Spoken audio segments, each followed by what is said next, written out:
E o grande problema, Elias, é que às vezes o servidor público ele ganha muito bem, né? A gente pode ter aí, eu não entendo muito bem no quesito salário Sim, dos servidores públicos, mas acredito que vai ter servidor aí que ganha tipo 30 mil, 40 mil, até mais do que isso, e ainda assim continua endividado, né? perfeito, com certeza. E se a gente pegar a média, né? Se pegar a média salarial, né? A média do salário dos servidores públicos é acima da média da iniciativa privada, né? Além de alguns benefícios. Isso acaba, em contrapartida, isso acaba gerando uma frustração em muitos servidores, né?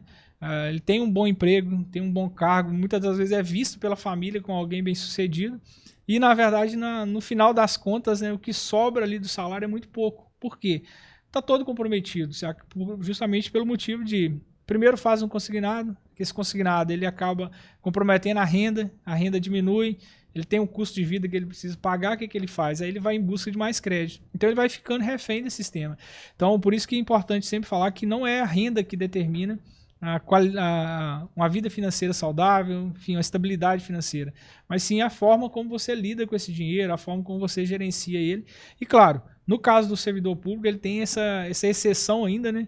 Que além de lutar contra tudo isso, às vezes pra gente não ter, né, um ensino no Brasil, né, da educação financeira nas escolas, muitas das vezes nos nossos lares, né, ele ainda tem uma indústria do endividamento que é criada pelos bancos. Algo que é exclusivo. Você não vê, por exemplo, essa pressão que os bancos criam sobre o servidor, você não vê na iniciativa privada. Por quê? Eles têm muitas garantias, enfim, tem várias situações que beneficiam os bancos, né? Então, não basta ter um bom salário. E aí o que a gente vê muitas das vezes são os servidores frustrados, né? Uma boa renda, um bom salário, um bom cargo, porém salário, qualidade, estabilidade financeira não tem, né?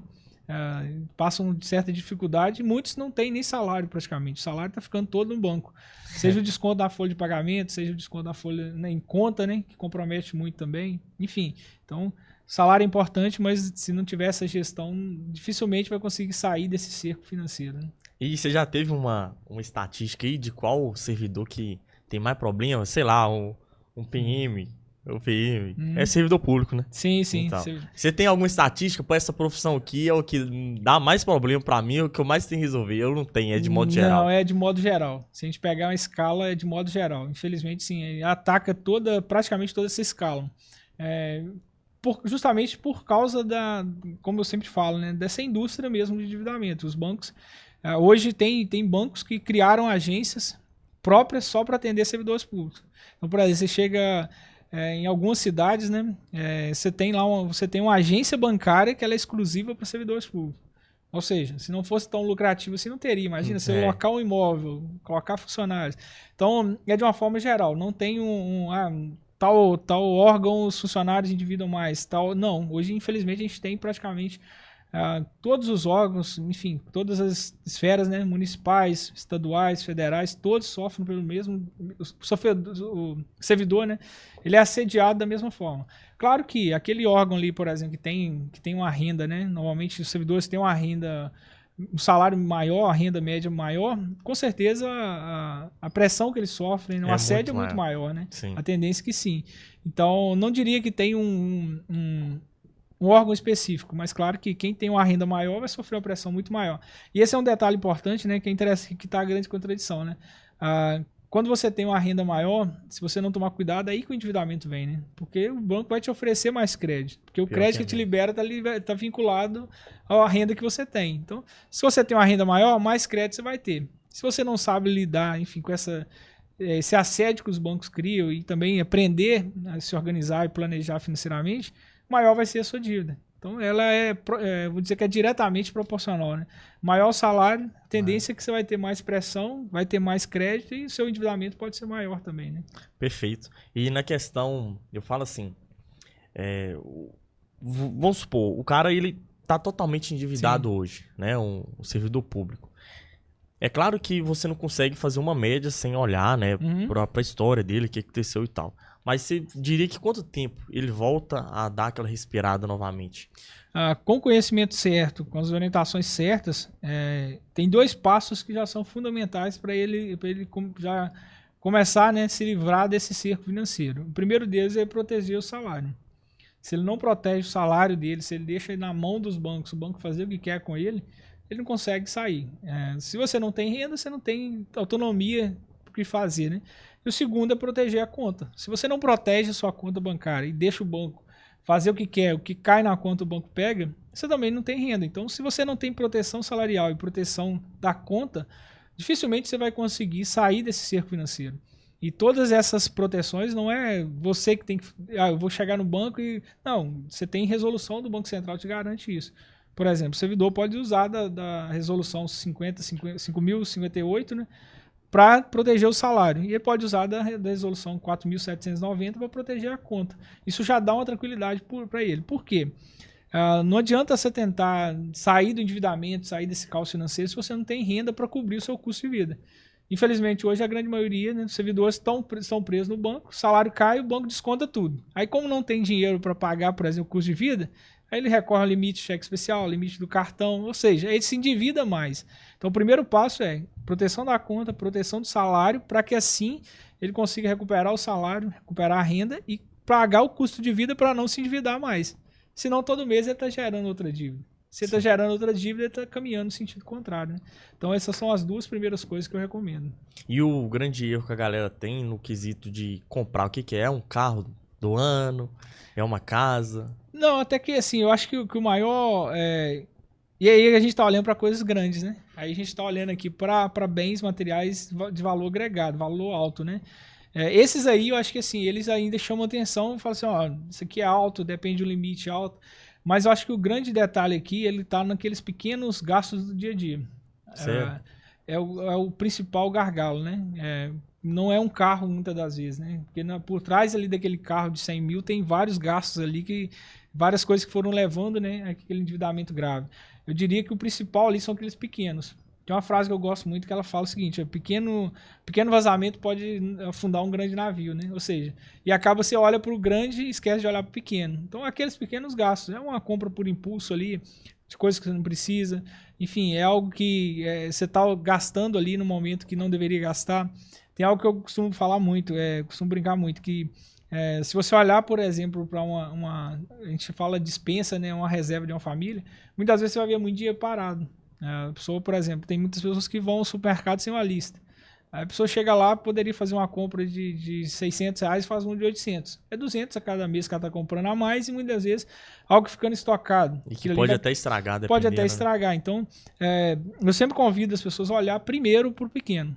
Aí Liz, foi a casa? Não, provavelmente não. Provavelmente o que está aqui. Claro, tem um peso representativo? Tem. Mas eu tenho certeza que na hora que você vai fazer, você analisou ainda. Agora, aquilo que está ali intrínseco, né? Aqueles pequenos valores, cara, se você não tomar cuidado com eles, ele leva todo o seu orçamento, né? E no caso de quem está endividado, acho que o principal ponto aqui é o quê? É principalmente aquilo que ele paga e que ele não deveria pagar. Por exemplo, a gente tem exemplo de alunos que recuperam de contratos de empréstimo R$50 mil. Pagavam indevidamente. Olha só um valor desse no orçamento. A pessoa está lá pagando, por exemplo, uma tarifa bancária que não precisaria pagar. Está pagando uma taxa aqui para o banco que não precisaria. Então, quando você vai juntando tudo isso, o cara já está endividado, já está com dificuldade já, né? O servidor já está ali com dificuldade dentro do dia a dia. Todos esses valores pequenos, você soma eles aqui, foi embora o salário. Então, esse cuidado também, além de olhar para aquilo que é o básico do dia a dia, enfim, aqueles gastos que você faz por impulso, você tem que olhar também para o que você está pagando hoje. Se você não sabe, se o servidor público não sabe o que ele está pagando para o banco, ele não vai conseguir também sair, né, tomar as devidas ações, né, para sair desse caos financeiro. Então, o primeiro passo também é olhar isso aí. Tem muita cobrança indevida. Sempre falo, o valor da sua dívida não é só juros. Os juros, muitas vezes, é o menor que tem. Ali dentro daquele contrato tem muita coisa camuflada. Mas o que seria indevido aí para a galera entender? Certo. Você pega, eles chamam de venda casada, né? Tem muitos, por exemplo, você vai até um banco fazer um empréstimo. E o banco vai lá e vai te fazer um empréstimo. Beleza. Você pegou um valor 10 mil, ponto. Tem uma taxa de juros aplicada ali. Só que, na verdade, os 10 mil que ele te entrega. Ou seja, o valor que ele te entregou. Mas o que ele te cobra ali, aquilo ali ele vai colocar mais 4 mil ali indevido. O que são indevidos? Muitas vezes são seguros, taxas, tarifas, que ele coloca como um serviço a mais que ele está te oferecendo, você não pediu aquilo. Você nem sabe o que você está pagando. Então, esses valores você está lá. E você pega ali, por exemplo, um contrato de 10 mil. Você colocou mais 4 mil, é 40%. Esses 40% é refletido na parcela que você paga. Mas mesmo se você assinar o contrato, você consegue reverter depois? Com certeza, porque é considerado venda casada. Ou seja, é algo que não foi esclarecido para você que você deveria pagar aquilo. E a maioria, assim, a gente pode falar aqui entre nós. Quem já leu um contrato de um empréstimo? Quem já leu um contrato de um cartão de crédito? Não, você baixar um aplicativo, você não lê o contrato do aplicativo, não lê termos, não lê nada. Nada. Então, assim, a pessoa tá assim, né? Vou assinar. Quanto que eu tenho que pagar? E aí o grande erro eu olho só para a parcela. Essa parcela cabe no orçamento? Cabe. Peraí, mas o que eu estou pagando? O que compõe essa parcela? Eu preciso ver isso. Existe um exercício que eu sempre falo, e aí o grande detalhe dos bancos utilizam disso aqui, é você olhar, por exemplo, existe duas diferenças. Existe lá no contrato, existe taxa de juros e custo efetivo total. Taxa de juros é o que você contrata. Por exemplo, o banco foi lá, o que o banco te vende, né? O banco foi lá e te falou, olha, Michel, você tem aqui uma taxa de 5% ao mês, vou te vender uma taxa de 5%, 5%, beleza, vou pegar essa taxa. Aí o custo efetivo total sai a 7%, é o que você paga. E muito servidor está pagando isso aí, por quê?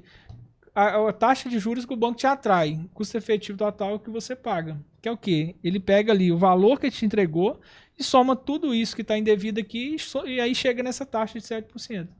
Aí você fala assim, custo efetivo total. Cara, infelizmente 99,9% dos servidores não sabe o que se trata. Às vezes vê no contrato, olha e fala assim, tá aqui, ok. Mas e aí? O que está compondo isso aqui, né? Então tem muita cobrança, cara. Agora você imagina, milhões de servidores públicos, milhões de pessoas, brasileiros endividados hoje. Quantos bilhões que os bancos não ganham disso? Muita grana. Então é uma indústria, cara, que assim, realmente é uma indústria do endividamento, cara. Ela é gigantesca. E quem lucra é os bancos, né? E que isso, velho. E aí, Rafinha, você sabia dessa aí, fera? Dos bancos? Eles são ligeiros, né? São espertos.